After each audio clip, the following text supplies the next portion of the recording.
અને હવે વાત અધિકમાં અષાઢી માહોલની।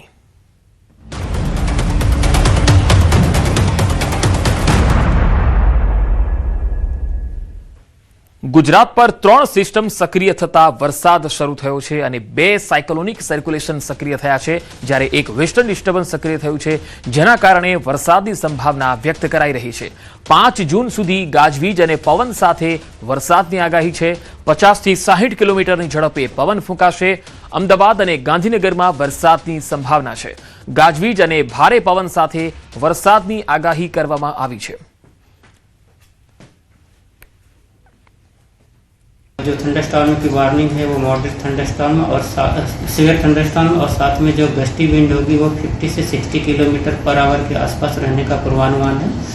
और कल के लिए भी जो थंडरस्टॉर्म की वार्निंग है वो 50 से 60 किलोमीटर के आसपास विंड रहने का पूर्वानुमान है, दोनों रीजन के लिए, गुजरात रीजन के लिए और सौराष्ट्र कच्छ के लिए। आज और कल के लिए ऑरेंज अलर्ट जारी है गुजरात रीजन में और साथ ही सौराष्ट्र और कच्छ रीजन के लिए। आगामी थंडरस्टॉर्मनी आगाही पण छे। थंडरस्टॉर्मना कारणे भारे पवन साथे वरसादनी संभावना छे।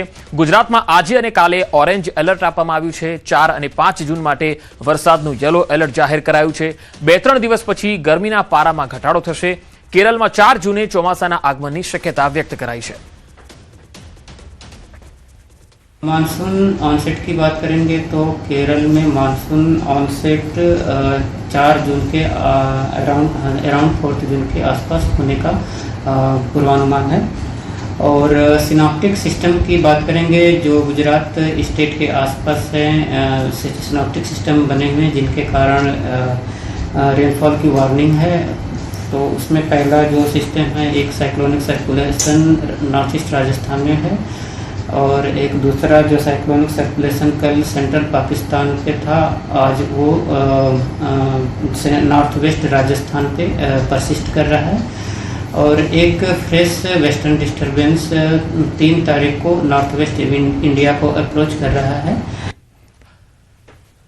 तो बात जम्मू काश्मीरनी करीए। जम्मू काश्मीरना किश्तवाड़ जिल्लामांथी कुदरती आफतना मोटा समाचार सामे आवी रह्या छे। किश्तवाड़ना सरथल अने माछीपाल विस्तारोमां 2 अलग अलग स्थळोए वादळ फाटवानी घटना बनी, जेना कारणे समग्र पंथकमां भारे भयनो माहोल जोवा मळ्यो छे। राहतनी वात ए छे के आ आपत्तिमां हजू सुधी कोई जानहानी के मोटा मालसामानना नुकसानना अहेवाल नथी मळ्या। वादळ फाट्या बाद पहाड़ों परथी मोटा प्रमाणमां काटमाळ अने पाणी धसी आव्या, जेना कारणे सरथल माछीपाल नजीकनो मुख्य किश्तवाड़ ठठरी मार्ग संपूर्णपणे बंध थई गयो। रस्तो ब्लॉक थवाने लीधे वाहन व्यवहार खोरवायो अने सेंकड़ो मुसाफरो अने स्थानिको अटवाई पड्या। वहीवटी तंत्र अने संबंधित विभागोनी टीमो तात्कालिक घटना स्थळे पहोंची गई अने परिस्थितिनी समीक्षा करी रही छे। जेसीबी मशीनो द्वारा रस्ता परथी काटमाळ हटावीने वाहन व्यवहार पुनः शरू करवाना प्रयासो युद्धना धोरणे चालू छे।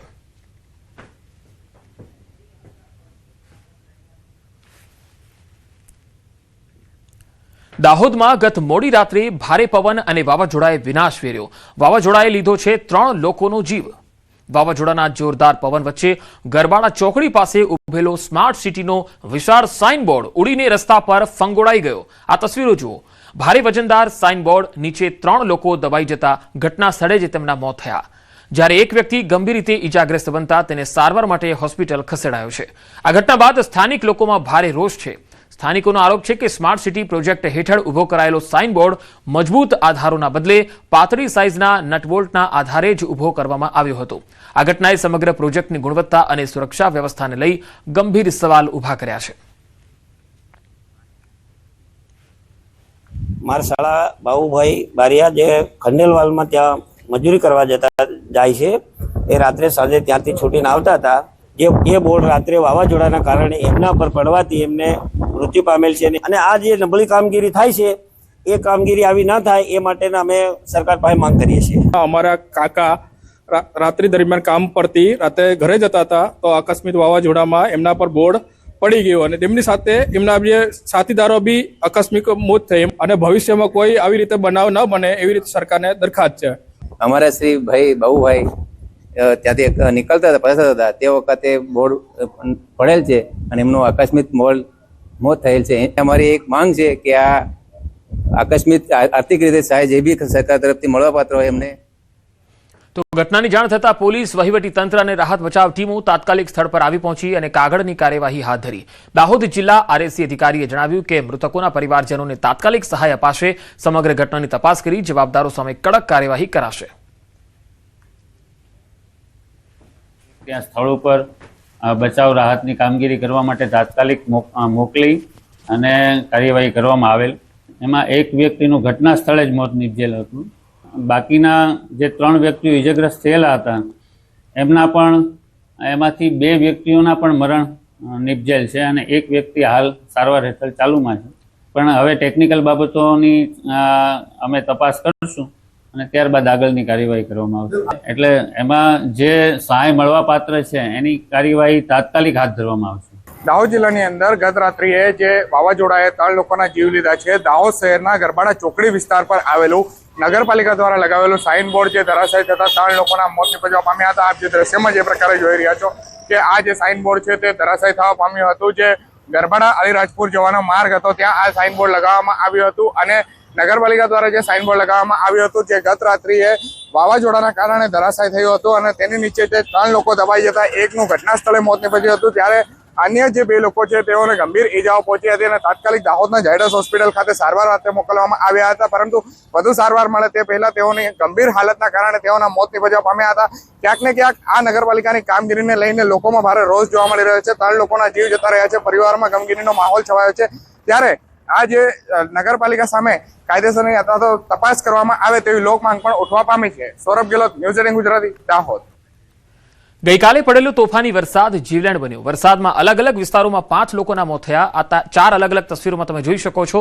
બનાસકાંઠા અને વાવ થરાદમાં જ 4 લોકોના મોત થયા, જ્યારે પંચમહાલમાં 1નું મોત થયું. વાવ થરાદના માડકા ગામે પવન અને વરસાદને લીધે પતરાનો શેડ પડતા યુવકનું મૃત્યુ થયું. તો બનાસકાંઠાના ડીસાના વરણ ગામમાં વાવાઝોડા દરમિયાન દિવાલ ધરાશાયી થતા એક વ્યક્તિનું મૃત્યુ થઈ ગયું.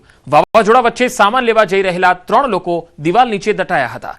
ઘટનામાં 2 લોકો ઇજાગ્રસ્ત થયા. તેમને તાત્કાલિક સારવાર માટે હોસ્પિટલ લઈ જવાયા, જ્યારે એક વ્યક્તિનું દટાઈ જવાથી ઘટના સ્થળે મોત થયું.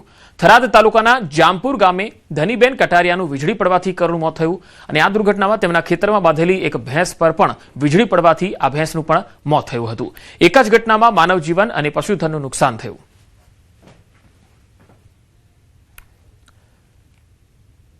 ક્યાંક પાણી ભરાયા, ક્યાંક પતરા ઉડ્યા તો ક્યાંક વૃક્ષો ધરાશાયી થયા.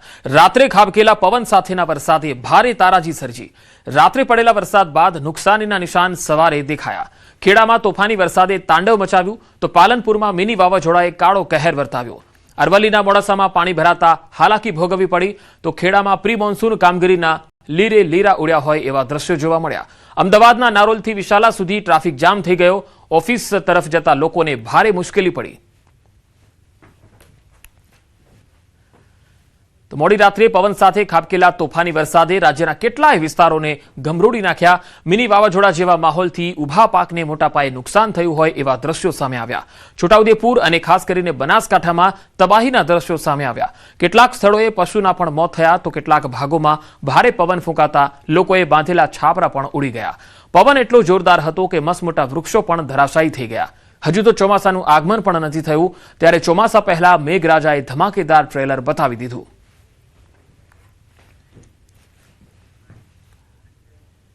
સીબીએસઈ મામલે સરકારની મોટી કાર્યવાહી. સીબીએસઈના ચેરમેન અને સચિવની બદલી. ચેરમેન રાહુલસિંહ અને સચિવ હિમાંશુ ગુપ્તાની બદલી કરી દેવામાં આવી. ઓએસએમ મામલામાં તપાસ સમિતિની રચના કરવામાં આવી છે. 1 મહિનામાં તપાસ રિપોર્ટ સોંપવાનો આદેશ થયો છે. સીબીએસઈમાં ધોરણ 12ની પરીક્ષામાં ઓન સ્કીન માર્કિંગનો જે વિવાદ હતો તેના પગલે આ કાર્યવાહી થઈ છે. 1 મહિનામાં તપાસ રિપોર્ટ સોંપવાનો આદેશ થયો છે. તો સીબીએસઈના પુનઃમૂલ્યાંકન પોર્ટલ પર મોટો સાયબર હુમલો થયો. પ્રાપ્ત વિગતો અનુસાર સીબીએસઈના પુનઃમૂલ્યાંકન પોર્ટલ પર મોટી સંખ્યામાં વિદ્યાર્થીઓ પોતાની ઉત્તરવહીઓના પુનઃમૂલ્યાંકન માટે ઓનલાઈન અરજી કરી રહ્યા છે. આ દરમિયાન પોર્ટલ પર મોટા પાયે સાયબર હુમલાઓ થયા, પરંતુ આ હુમલાઓને સાયબર સુરક્ષા ટીમે નિષ્ફળ બનાવ્યા. આ પોર્ટલ હાલમાં એક સમયે 8000થી વધુ યુઝર્સને હેન્ડલ કરવા માટે સક્ષમ છે.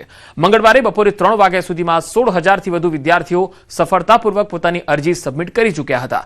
બોર્ડે જણાવ્યું કે જેમ જેમ વિદ્યાર્થીઓની સંખ્યા વધી તેમ તેમ કેટલાક તોફાની તત્વોએ પોર્ટલની સેવાઓને પ્રભાવિત કરવા પ્રયાસ કર્યા.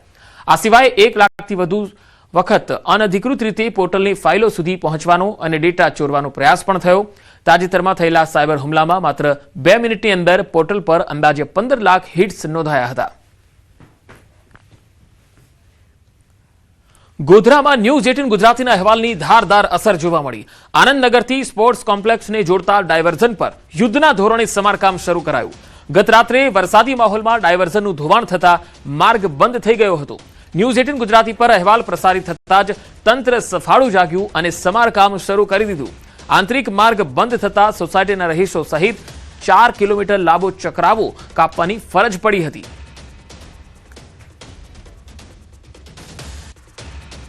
ગોધરા શહેરના આનંદનગરથી કનેલા સ્પોર્ટ્સ કોમ્પ્લેક્સની આંતરિક મુખ્ય માર્ગ આવેલો છે, જેના ઉપર આવેલું નાળું છે. તેના ઉપર હાલ નવીન બાંધકામ કરવામાં આવી રહ્યું હતું, જેના ભાગરૂપે અહીંયા ડાયવર્ઝન આપવામાં આવ્યું હતું. પરંતુ ગત મોડી રાત્રે જે વરસાદ ખાબક્યો હતો તેમાં ડાયવર્ઝન ધોવાઈ જતા અહીંના રહીશોની કફોડી હાલત બની હતી. આપણે સીધા દ્રશ્યો બતાવીશ. આપ દ્રશ્યોમાં જોઈ શકો છો. આ જે નાળાની કામગીરી છે છેલ્લા 6 માસથી વિલંબથી ચાલી રહી છે અને ધીમે ચાલી રહેલી કામગીરી દરમિયાન જે ડાયવર્ઝન કોન્ટ્રાક્ટર દ્વારા બનાવવામાં હતું તે પણ તકલાદી હતું. સામાન્ય જ વરસાદમાં આ ડાયવર્ઝન ધોવાઈ જતા ગત મોડી રાત્રે આ ડાયવર્ઝન ધોવાઈ ગયું હતું. પરંતુ જે રીતે ન્યૂઝ 18 ગુજરાતીએ અહેવાલ પ્રસિદ્ધ કર્યો હતો, જેને લઈને જિલ્લા કલેક્ટર દ્વારા તાત્કાલિક અસરથી જે સૂચના આપવામાં આવી હતી અને સંલગ્ન વિભાગ દ્વારા હાલ અહીંયા પાઇપ નાખી અને ડાયવર્ઝનનું સમારકામ કરવામાં આવ્યું છે. હાલ આપ જોઈ શકો છો માર્ગ બંધ કરી દેવામાં આવ્યો છે. અહીંયાની જો વાત કરવામાં આવે તો અહીંયા વૃત્તાલય વિહારમ મંદિર આવેલું છે, સાથે સાથે રાજપૂત સમાજવાડી આવેલી છે, સ્પોર્ટ્સ કોમ્પ્લેક્સ આવેલું છે. આ ઉપરાંત 15 થી 20 રહેણાંક સોસાયટીઓ છે એ પણ આવેલી છે, જેઓને હાલ 4 કિલોમીટર લાંબો ચક્કર કાપીને પોતાના ગંતવ્ય સ્થાને જવાની ફરજ પડી રહી છે. વ્યવસ્થિત રીતે જો હજી પણ સમારકામ કરવામાં આવે તો ચોમાસાની ઋતુ દરમિયાન અહીંના જે રહીશો છે, જરૂરિયાતમંદો છે, જે અવર જવર કરતા છે, તેઓને આંશિક રાહત મળી શકે એમ છે. રાજેશ જોશી, ન્યૂઝ 18 ગુજરાતી, ગોધરા, પંચમહાલ. પંચમહાલમાં ટેકાના ભાવે સરકારી